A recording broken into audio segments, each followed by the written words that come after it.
Kita semua pasti pernah dengar atau bahkan sering nyanyiin sebuah lagu himne yang luar biasa. Tapi pernah nggak sih kita berhenti sejenak dan benar-benar mikirin artinya? Nah, kali ini kita bakal bedah sama-sama tema Mahkotai Dia, Raja di atas segala raja. Kita akan lihat apa sih artinya menobatkan Yesus bukan cuma dalam lirik lagu, tapi ya dalam setiap denyut kehidupan kita. Coba deh kita resapi kalimat ini. Mahkotai Dia dengan banyak mahkota, anak domba di atas tahtanya. Keren ya, puitis banget. Tapi di balik kata-kata indahnya, ini sebetulnya sebuah proklamasi yang wah kuat banget dan ini akan jadi pintu masuk kita untuk ngebahas lebih dalam. Dan ini dia pertanyaan utamanya.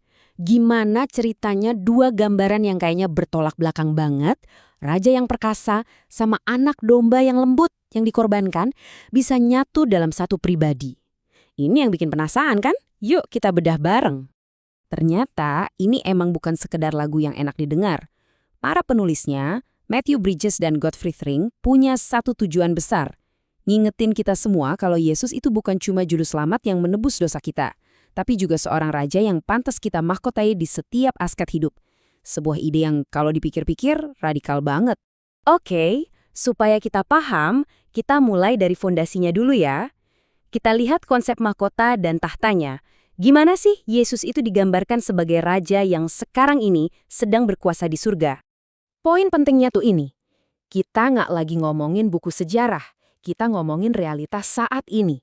Coba bayangin, Yesus itu secara aktif memerintah, dia berkuasa dan dia disembah di sorga. Jadi dia bukan kenangan masa lalu kan? Dia itu raja yang berdaulat. Ya, detik ini juga.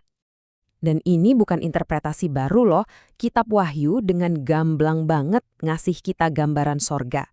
Seluruh sorga itu bergemuruh, mendeklarasikan kalau anak domba itu layak menerima semua atribut kekuasaan dan kemuliaan seorang raja.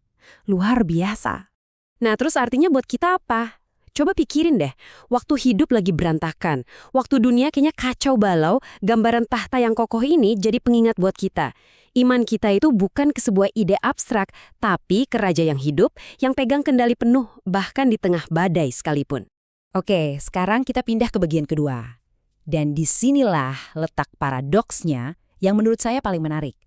Kita akan lihat gimana raja ini justru menang lewat pengorbanan. Disinilah letak keunikannya yang luar biasa. Raja-raja dunia kan menangnya pakai pedang, lewat penaklukan ya kan?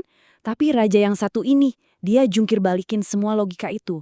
Kemenangannya justru didapat dari kerelaannya untuk menderita dan mati buat kita.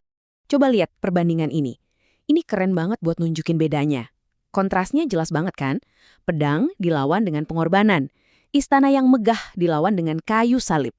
Menuntut untuk dilayani, ini malah melayani. Kerajaannya itu benar-benar kebalikannya dari kerajaan dunia. Jadi, ini dia kebenaran yang nggak bisa ditawar-tawar, kita nggak bisa milih salah satu aja. Kita nggak bisa cuma mau rajanya yang mulia, tapi nolak anak dombanya yang disalib. Kenapa? Karena justru dari salib itulah kemuliaannya paling bersinar. Mahkota dan salib itu dua sisi dari satu koin yang sama. Oke, teorinya udah dapet. Sekarang pertanyaannya, gimana kita bawa semua ini turun dari surga ke bumi? Ke dalam hidup kita sehari-hari. Soalnya, konsep ini bukan cuma buat direnungkan, tapi buat dijalani. Lirik banyak mahkota itu bukan cuma kiasan indah loh, ini melambangkan kedaulatan Yesus atas semua area kehidupan. Dia bukan cuma raja secara umum, tapi dia itu raja atas kasih, dia raja atas damai sejahtera kita, dan dia juga raja atas kehidupan itu sendiri.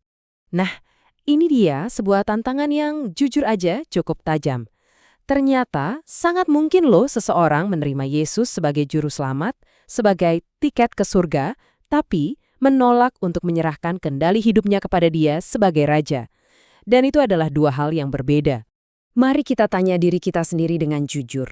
Apakah Dia beneran raja di tempat kerja kita? Dalam etos kerja kita, cara kita berbisnis, atau cara kita berinteraksi sama rekan kerja? Semuanya tunduk nggak sama otoritasnya?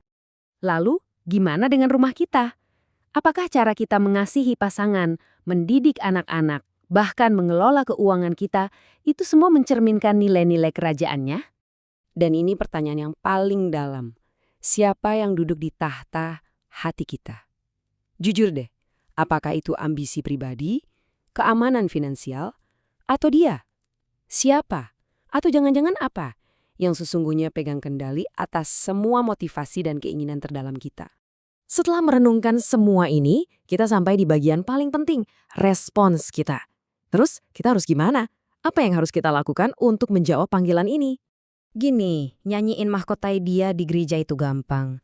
Tapi benar-benar memahkotai dia dalam kehidupan nyata, wah, itu adalah sebuah tindakan kehendak.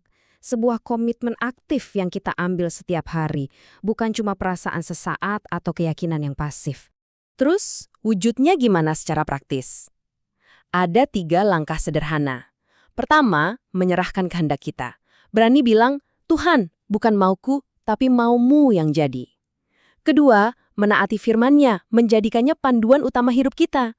Dan ketiga, mengarahkan seluruh hidup kita untuk kemuliaan-Nya. Pada akhirnya, mahkota yang bisa kita persembahkan ke Dia itu bukan dari emas atau permata. Mahkota terbaik yang bisa kita berikan adalah hidup kita sendiri. Kesetiaan kita di hal-hal kecil, ketaatan kita pas lagi susah, dan loyalitas kita yang gak terbagi. Jadi, saya mau tinggalkan satu pertanyaan ini untuk Anda. Nanti setelah pembahasan ini selesai dan kita kembali ke kesibukan masing-masing, coba tanyakan pada diri sendiri dengan sejujur-jujurnya. Siapa yang beneran duduk di tahta hidup saya? Siapa yang sedang memakai mahkota di kerajaan kecil bernama hidup saya? Karena jawaban atas pertanyaan itu akan menentukan segalanya.